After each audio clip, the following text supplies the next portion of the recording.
Doing the same routine every day, doing things that are like as mundane as just walking down the street, going to the shop, going to like just any busy place during the day or whatever, that makes me more paranoid than going on a night out. My name's Robbie, I'm 19, I live in Edinburgh, and I was 18 when I was officially diagnosed. It does make you feel different, and it does make you feel like excluded from everybody else. For me, it's kind of exclusion in a different way.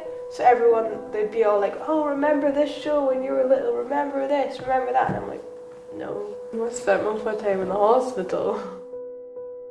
My name is Anna Scott. I'm 19 and my epilepsy came when I was 3.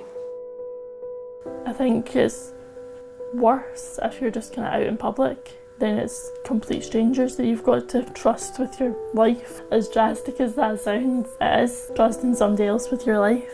I'm Rebecca, I'm 21 years old. I'm from Bonnybridge near Falkirk, and I was diagnosed when I was 14.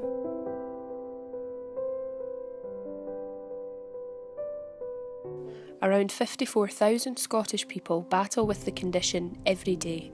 I spent time with 3 young people to find out how they live with their diagnosis during what is supposed to be the most fruitful, carefree and diligent time of their lives. Yes, it was always the plan that I wanted to go to uni because I wanted to have that sort of, essentially sad, but that sort of normal life. Like, it's kind of going out there and doing all this stuff for myself and seeing and sort of being that sort of more sort of independent, because I've never been as independent as I am right now. Like, because I've always had like my mum there or my dad there to help me and to get me to places and all of that sort of stuff, but being here, I can't do that. Meeting my flatmates and stuff, I think it was a couple weeks in, because I was like, I'm going to be living with you for a while, you know, it's better, you just know kind of like my situation. I trust them, and I trust them enough that if I had a seizure, I know they would look after me.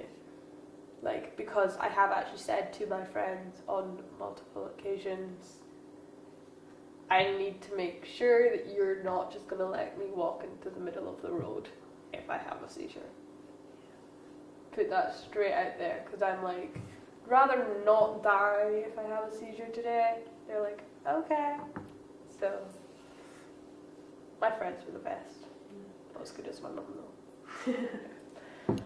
Anna hasn't actually had a seizure since May, but the condition is always on her mind, socially, in work or in confidence. When I went to see Rebecca, she welcomed me into her home, giving me a tour, pointing out all the different places she's had seizures. The bathroom and the shower. That is a big shower, but to have a seizure in it's not very big. And obviously it's tiled floor as well, so it's not the best to land on. This bathroom is even smaller, and I've had a seizure in here too. I'm having seizures in the bathroom. I think I landed there, like just in that wee tiny space at the bottom. And then I woke up on this couch, and my mum was sitting like on either the chair or the other couch. And I was like, Mum, I can't move, my stomach's really sore.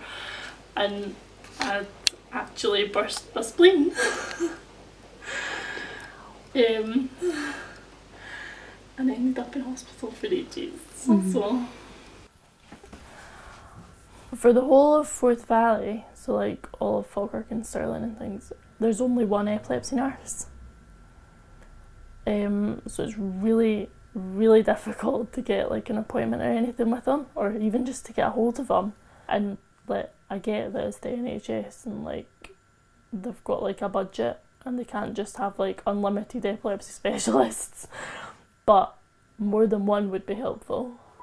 So I am beginning to see an apparent lack of time and care available for those with epilepsy, meaning many are left floating in limbo, laden with unanswered questions on their backs. And then it's the exact same feeling as before it happened the first couple of times. You get like sort of like a weird taste in your mouth, or I do, and then basically I felt like I had no arms or something like that, and it was like watching yourself, but you didn't feel like you were walking or something.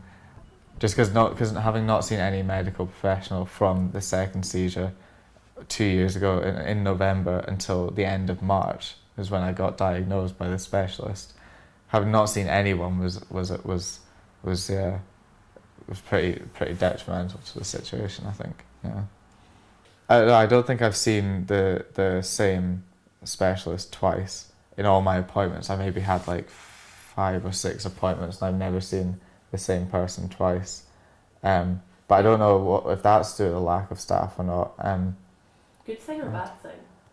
I would say for me, I would have preferred to see the same person, or at least the same person for a few consecutive times, especially when I wanted to change medication as well. That was maybe the worst bit, because I had to explain all these things to a new person every time. I think they're just more concerned about the medication side effects and things like that, and whether or not they should up dosage or reduce it or something, that kind of stuff. I took Anna, Rebecca and Robbie's concerns to epilepsy specialist nurse Pauline Smith and to epilepsy consultant Dr Morrison in an attempt to get closer in finding out why the support systems for these young people are not where they should be. The current service is designed around meeting targets. Now that's not a criticism of that process at all. I think you have to have targets, otherwise things will go astray. But the difficulty that we have is trying to strike the balance between waiting time targets and what the patients actually need. And to be honest, we don't meet those targets as nicely as I would like, and that's partly because although we have the capacity at the moment to meet those targets, if somebody goes off sick, if somebody becomes unwell, we don't have that sort of buffer built into our service, unfortunately. So those targets we don't necessarily meet all the time. Roughly, do you know how many patients you have for epilepsy alone? I mean, you would say that at any one time, I'd reckon there'd be about between 1,000 and 1,500 people in the books that are coming to see us on the regular review over that period of time. With ratio to staff and patients or outpatients, do you think that's ample? There's demand in every aspect of the health service. Everyone wants more money for different things, and every role is as important as the other. And I think it's often seen as the poor cousin to other neurological illnesses. And as a consequence of that, it just doesn't get the same funding support. And this isn't just a government thing. I'm not pointing the finger at the Scottish Government, but I think as a public recognition of it, people just don't want to really acknowledge the severity of the illness. There is a reality that it doesn't matter if you're 16 or 60, there is always support going to be required to support in the diagnosis. We don't necessarily see the patients within 6 weeks in this service because we don't have the capacity to do that. Would another epilepsy specialist nurse, for example, make a difference to some of these waiting lists? Probably, but equally I think allowing policymakers to understand that as a specialist nurse, we can make a real difference to a person's life, not a patient's life, a person's life, if they get a little bit more time with us, then that's what I would try and say. Specialist nurses make a difference. At the sick kids, I'm used to them asking about my life and they really get to know me, but with adult services, it doesn't seem like that. It seems more sort of like, if you have a problem, you come to us. Which personally I don't like. I think that you should be that, they should have that sort of, the doctor wants to see them to make sure everything's okay. Because it could be that you're having a really hard time, but you're like, but this doesn't qualify for me getting help from my actual doctor. But then it could cause 5 seizures and you're like, that's no big deal, even though it is a big deal, and you're like, With relevance to the feedback that I've had, does that create a disdain? I think it confirms what we know, and I think as a clinician, we're not unsympathetic to this. It's a terrible phrase to use, that we're not unsympathetic. I mean, I care very deeply about my epilepsy patients because I can see how it impacts on them, and I'm very sort of passionate to try and, as their advocate for these kind of things.